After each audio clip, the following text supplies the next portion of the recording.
एक सासूबाई सकाळी सकाळी देवपूजा करत होती आणि तिची सुनबाई तिकडे स्वयंपाक करत होती। आता सासूबाईची देवपूजा करून झाली, देवपूजा करून झाल्यानंतर देव्हाऱ्यामध्ये वाजवतात, तिला काय म्हणतात महिला मंडळ? घंटी। त्यांचा देव्हारा मोठा असल्यामुळे त्यांच्या देव्हाऱ्यात घंटी नव्हती तर चांगला मोठा घंटाच होता। आता सासूबाईची देवपूजा करून झाली, सासूबाई घरात तिकडे तिकडे घंटा शोधू लागली, तिला घंटा काही मिळेना। तिने आवाज दिला, सुनबाई अगं देव्हाऱ्यातला घंटा कुठे बघितला का? थांबा म्हटली, आत्याबाई 2च मिनिटात आली। ती सुनबाई पळत पळत आली, सासूच्या हातात घंटा दिला, सासूने घंटा हातामध्ये घेतला, बघते तर काय घंटा बर्फासारखा थंडगार पडलेला। सासू म्हणते, सुनबाई अगं घंटा कुठे ठेवला होता? म्हटली, आत्याबाई अहो सकाळपासून फ्रीज मध्येच होता। अगं घंट्याची जागा देवघरात असते का फ्रीज मध्ये? गप असा म्हटली आत्याबाई, तुम्हाला काही कळत नाही आणि मध्ये मध्ये तोंड घातल्याशिवाय राहत नाही। ती म्हटली, कसे ना सासूबाई, मी सकाळी सकाळी उठले, मला एक नवीन भाजी करायची होती, त्या भाजीची रेसिपी मी युट्यूबला बघत होते आणि त्या भाजी करणाऱ्या माणसाने असं सांगितलंय, कांदा लसूणची पेस्ट करा आणि 1 घंटा फ्रीज मध्ये ठेवा, म्हणून कांदा लसणाच्या बरोबर घंटा सुद्धा। आता तिला काय त्या घंट्याला फोडणी द्यायची होती, पण तिला माहिती नव्हतं हिंदीतून तासाला घंटा म्हणतात ते। म्हणजे काही काही लोकांना काही कळत नाही बघा। एका गावात एक सुनबाई आपल्या सासूला सारखी घरात घ्यायची बाहेर काढायची, घरात घ्यायची बाहेर काढायची। एक मातृभक्त गेला आणि म्हटला, बाई अहो सकाळपासून तुम्ही तुमच्या सासूला घरात घेता बाहेर काढता, घरात घेता बाहेर काढता, किती त्रास देता? ती म्हटली, अजिबात मी माझ्या सासूला त्रास वगैरे देत नाही, मी सकाळपासून व्यायाम करते, व्यायाम। तो म्हटला, असं सासूला आत बाहेर काढून कुणी व्यायाम करता का? ती म्हटली, कसं ना दादा, खरं सांगू का, मी रामदेव बाबाची कट्टर शिष्य आहे आणि मी सकाळी उठले का टीव्हीला पहिले रामदेव बाबांचे योगासन लावते आणि त्याच्यात रामदेव बाबांनी असं सांगितलंय, सास को अंदर ले लो सास को बाहेर छोडो, सास को अंदर ले लो सास को बाहेर छोडो। आता रामदेव बाबा काय म्हणतात, सासूला हात घ्या बाहेर काढा। ते म्हणतात, बाबांनो श्वास घ्या श्वास सोडा। म्हणजे तुम्ही जर त्याचा काही अर्थ करत असाल तर त्याला बाबा तरी काय करतील? म्हणजे काही काही लोकांना काही कळत नाही, पण ते कोणाचं ऐकत नाही। तुम्हाला जर कळत नसेल तर आपल्यापेक्षा वयानं ज्ञानानं मोठ्या असणाऱ्या माणसाला विचारा, जीवनामध्ये तुमचा उद्धार झाल्याशिवाय राहत नाही का? म्हणून थोडंसं कमीपणा घ्यायला शिका। उलट म्हणा, मला येतं ना ते खूप कमी येतं, माझ्यापेक्षा कितीतरी हुशार माणसं या जगामध्ये आहे, त्या दिवशी तुम्ही या जगामध्ये प्रगती केल्याशिवाय राहणार नाही। कारण स्त्रियांचं आयुष्य म्हणजे फार अवघड असतं आणि थोड्या आयुष्यामध्ये त्या स्त्रीला अनेक नाती निभवावी लागतात। स्त्रीचं आयुष्य म्हणजे कसं असतं ऐका, जन्म बाईचा बाईचा खूप घाईचा, एक आईचा आईचा एक ताईचा, जन्म बाईचा बाईचा खूप घाईचा, एक आईचा आईचा एक ताईचा, बाहुली होती खेळ खेळाया, जाहली मोठी मोहने काया, गंध वेसावा गंध जाईचा, जन्म बाईचा बाईचा खूप घाईचा, एक आईचा आईचा एक ताईचा। कमी आयुष्यामध्ये तिला अनेक नाती निभवावी लागतात, म्हणून स्त्रियांचं आयुष्य म्हणजे अतिशय अनमोल असतं, अतिशय मोलाचं असतं। म्हणून आपल्या मुलांवर प्रत्येक मायबापाने उत्तम संस्कार रुजवण्याचा प्रयत्न करा। जसे तुकोबरायांवर झाले, ज्ञानोबरायांवर झाले। माझ्या तुकोबरायांनी काय केलं माहितीये? उल्लंघिला माया घाट, तुकोबरायांना देखील त्रास दिला हो। मायेने त्यांना सुद्धा फसवण्याचा प्रयत्न केला बघा। एक दिवस तुकोबरायांची बायको घरामध्ये नाही हे बघितलं आणि गावातल्या काही खळ लोकांनी एक वेश्या तुकोबरायांकडे पाठवली, सांगितलं जा त्या तुकोबरायांचं वैराग्य भ्रष्ट करू नये, जा। ज्या वेळेला वेश्या तुकोबरायांच्या घरी गेली, तुकोबराय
ऐसे हो ऐसे ना हो ऐसे ना हो। जाई हो तू माते ती वेश्या तुकोबारायांच्या घरी पाठवली. तुकोबाराय देवाचं ध्यान करत होते.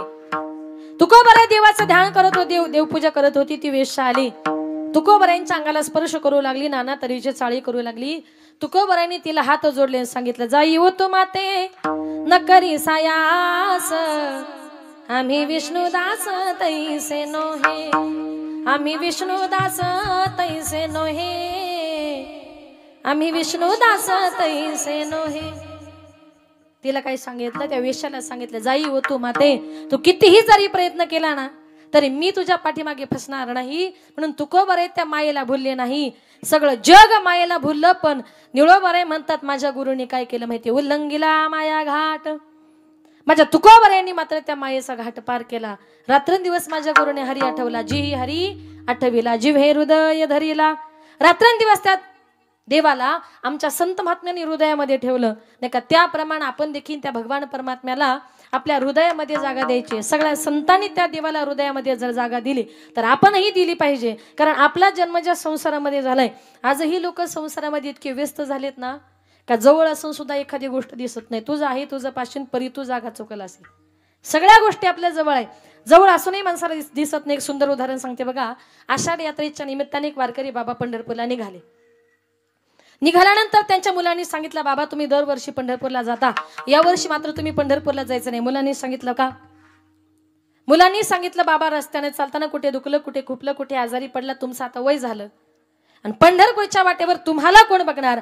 बाबाने सांगितलं पंढरपूरच्या वाटेवर माझा जीव गेला तरी चालेल, देह जाऊ अथवा राहू पांडुरंगी दृढ भाव, जीव गेला तरी चालेल म्हटले, वारी चुकवणार नाही. ऐका बाबा. बाबाने सांगितलं नाही. मुलं जरा श्रीमंत होती, बऱ्यापैकी पैशावाली होती. 2-4 मुलं एकत्र आली. सांगितलं बाबा एवढे 20,000 रुपये घ्या, रस्त्याने चालताना कुठे दुखलं, कुठे खुपलं, कुठे आजारी पडला तर हे खर्च करण्याकरता ठेवा. 20,000 रुपये घेतले. बाबा पंढरपूरला निघाले. आता विचार करा, जन्मात बाबा 20,000 रुपये घेऊन कधी पंढरपूरला गेले नव्हते. आपण तरी जातो का एवढे पैसे घेऊन? नाही. कारण पंढरपूरच्या वाटेवर देणारी इतके असतात का आपला 1 रुपया सुद्धा खर्च होत नाही. बाबा 20,000 रुपये घेऊन गेले, पण रस्त्यानं चालताना पंढरपूरच्या वाटेवर बाबाला एक मोठं काम लागलं आणि ते काम म्हणजे बाबा सकाळ संध्याकाळ फक्त पैसेच मोजायचे. असं म्हणतात माणसाच्या जवळ थोडासा पैसा आला की मनुष्य देवाला, तुम्ही नाही विसरत का? मनुष्य देवाला विसरतो. बाबा सकाळ संध्याकाळ पैसे मोजायचे. तेवढ्यात एका चोरट्यानं बघितलं. पंढरपूरची वारी म्हटल्यानंतर त्याच्यामध्ये सगळेच काय वारकरी असतात, काही चोरही असतात. एका चोरानं बघितलं, अरे बाबाच्या जवळ बराच मोठा बंडल दिसतो, काही जरी झालं म्हटले आपण बाबाचे पैसे चोरायचे. आता बाबाचे पैसे चोरायचे, बाबा वारकरी आहेत, आपण चोर आहोत, कसं काय शक्य होणार? म्हटलं आपल्यालाही आता वारकरीच व्हावं लागेल. तो चोर गेला, त्याला लगेच अंगावर वारकऱ्याचे कपडे घातले, कडक टोपी, गळ्यामध्ये माळ, मोठा गंध लावला, बाबाच्या जवळ गेला. सांगितलं बाबा पंढरपूरला चाललात? म्हणे हो बाळा, मलाही पंढरपूरला यायचे, चल म्हटले माझ्या बरोबर. त्यानं सांगितलं एक काठीवर. म्हणे कुठली? त्यानं सांगितलं बाबा पंढरपूरची वारी करता करता तुम्ही दिवसभर पायी चालून चालून दमल्यानंतर रात्रीच्या वेळेला तुमच्यासारख्या वारकऱ्याचे हातपाय दाबून देण्याचं काम करणार, जेणेकरून मला पुण्य मिळणार. कारण याला चोरायचे होते बाबाचे पैसे. आता ठीक आहे म्हटले. दिवसभर दोघांचा पायी प्रवास झाला, हरिपाठ झालं, कीर्तन झालं, बाबा झोपायला गेले. याने बाबाचे हातपाय दाबायला सुरुवात केली. बाबा झोपले. त्याने पैसे शोधण्याचा कार्यक्रम सुरू केला. बाबाच्या उशाला बघितलं, पायाजवळ बघितलं, शर्टाच्या खिशात, कोपरीच्या खिशात, सगळ्या बाजूने अंतरून बॅगा बिगा सगळ्या काही चेक केल्या, पण त्याला काही बाबाचे पैसे भेटले नाही. बाबा सकाळीच उठले आणि बाबांना बसल्या बसल्या पैसे मोजायला सुरुवात केली. म्हटलं जाऊ दे, रात्री नाही भेटले, म्हटलं आज रात्री शोधूया. पुन्हा दिवसभर दोघांचा पायी प्रवास झाला, हरिपाठ झालं, कीर्तन झालं, बाबा झोपायला गेले. त्यानं पैसे शोधण्याचा कार्यक्रम सुरू केला. बाबाच्या उशाला बघितलं, पायाजवळ बघितलं, शर्टाच्या खिशात, कोपरीच्या खिशात, सगळ्या बाजूने अंतरून बॅगा बेगा सगळ्या काही चेक केल्या, पण त्याला काही बाबाचे पैसे भेटले नाही. बाबा सकाळीच उठले आणि बाबानं परत बसल्या जागी पैसे मोजायला सुरुवात केली. तो म्हटला अरे नेमका वारकरी आहे का जादूगार आहे? मी रात्रभर अंतरून चेक करतोय म्हटला, आणि सकाळी बाबा जागचे न हालता बसल्या जागी पैसे मोजतायत. बाबा नेमके पैसे ठेवतात तरी कुठे? असा पैसे शोधण्याचा कार्यक्रम जवळजवळ 15 दिवस चालला. शेवटी वाखारीचा मुक्काम आला. त्याला वाटलं उद्या पंढरपूर येणार, पंढरपूरमध्ये बाबाच्या आपली ताटातूट होणार. 15 दिवस शोधूनही बाबाचे पैसे काही सापडले नाही. पण जाता जाता बाबा पैसे ठेवतात तरी कुठे, तेवढी तरी आयडिया माहिती करून घेतली पाहिजे. बाबाच्या जवळ गेला, पहिले बाबाचे पाय धरले, सांगितलं बाबा मला माफ करा, मी वारकरी नाहीये. ही गळ्यातली माळ, हा कपाळाचा गंध, हे वारकऱ्याचे कपडे, हे वारकऱ्याची टोपी, सगळं काही खोटं ढोंग आहे. खरं सांगतो बाबा, मी या दिंडीतला अट्टल चोर आहे. तुमच्याजवळ फक्त तुमचे पैसे चोरण्याकरता आलो होतो. पण 15 दिवस शोधूनही मला काय तुमचे पैसे भेटले नाही. परंतु बाबा, तुमच्यासारख्या चांगल्या वारकऱ्यांच्या संगतीमध्ये 15 दिवस राहिल्यामुळे माझ्या जीवनामध्ये बदल झाला. इथून पुढे लोकांच्या चोऱ्या करणार नाही, गळ्यातली माळ कधी काढणार नाही, दरवर्षी पंढरपूरची वारी करणार, तुमच्यासारख्या म्हाताऱ्या वारकऱ्यांची सेवा करणार. पण बाबा, जाताना मला एक खरं आणि प्रामाणिकपणे सांगा, तुम्ही रात्री झोपल्यानंतर तुमचे पैसे कुठे ठेवायचात? बाबा म्हटले, बाळा तू कुठे कुठे शोधलं? बाबा कुठं नाही शोधलं. तुमच्या उशाला बघितलं, पायजवळ बघितलं, शर्टाच्या खिशात, कोपरीच्या खिशात, 15 दिवस तुमच्या अंथरून बॅगा बिगा सगळा काही चेक केल्या. पण बाबा, मला काही तुमचे पैसे भेटले नाही. बाबा म्हटले, खरं सांगू का बाळा, मी काय करायचो, रात्रीच्या वेळेला आपण दोघं जण झोपायला गेलो का मी माझे पैसे घ्यायचो आणि तुझ्या उशाखाली ठेवायचो. तुझं आहे तुझं पाशी, परी तू जागा, सगळ्या गोष्टी आपल्या जवळ आहे. जवळ असूनही माणसाला दिसत नाही. याला कारण का, लोक संसारामध्ये इतके आंधळे झालेत. तो का म्हणे ह लोकीच्या व्यवहारे नका डोळे धुरे भरोणी राहो. डोळ्यामध्ये संसाराचा धूर भरू नका. आमच्या संतांनी रात्रंदिवस काय केलं माहितीये? त्याची संत त्याची संत, त्याची संत त्याची संत, त्याची संत त्याची संत, त्याची संत त्याची संत, तेची संत तेची संत, तेची संत तेची संत, तेची संत तेची संत, तेची संत तेची संत, त्याची संत त्याची संत,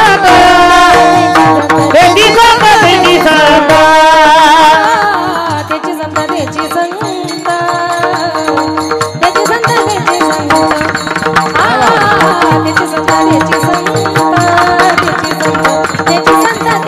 तेची संत तेची संत, तेची संत तेची संत, तेची संत तेची संत, तेची संत तेची संत.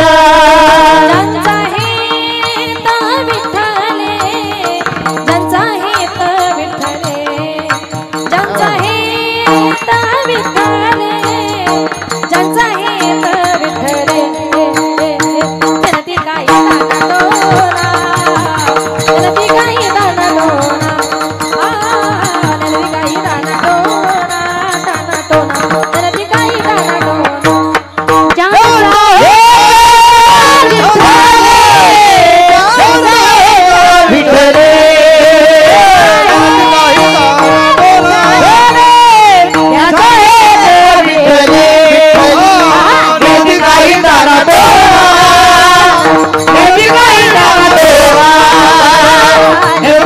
दाना डोना, ज्यांचा विठ्ठले त्याची संत त्याची संत, ज्यांचा आहे तर विठ्ठले. जे विठ्ठलाशिवाय दुसरं काही बोलत नाही त्यांना संत असे म्हणतात. मग निळावराई म्हणतात, आमच्या गुरुनी हेच केलं, आम्ही सुद्धा तेच केलं. जी हरी आठविला आणि जिव्हे हृदय धरिला, त्या देवाला आम्ही मनापासून आमच्या हृदयामध्ये ठेवलो. तुकोबाराय त्या भगवंता करता इतके वेळे झाले होते. तुकोबाराय काय करायचे माहिती? डोक्यावर विठ्ठलाची मूर्त घ्यायची, लोकांच्या दारोदारी जायचे, प्रत्येकाला म्हणायचे देव घ्या कोणी, देव घ्या कोणी, ऐता आला घर पुसवणी. लोक दार लावायचे, म्हणायचे महाराज देवाला लगे, देवाला लगे, देवाला लगे, देवाला लगे, लगे देवाला न लगे न लगे न लगे देवाला लगे, न लगे न लगे न लगे, देवाला लगे, देवाला लगे, देवाला लगे, देवाला लगे, न लगे न लगे न लगे न लगे, देवाला लगे देवाला लगे.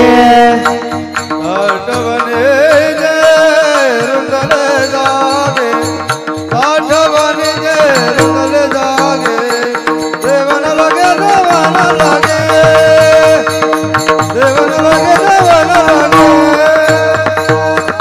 नीचे रुदले जागे, साठवणीचे रुदले जागे, देवन लगे देवन लगे देवन लगे देवन लगे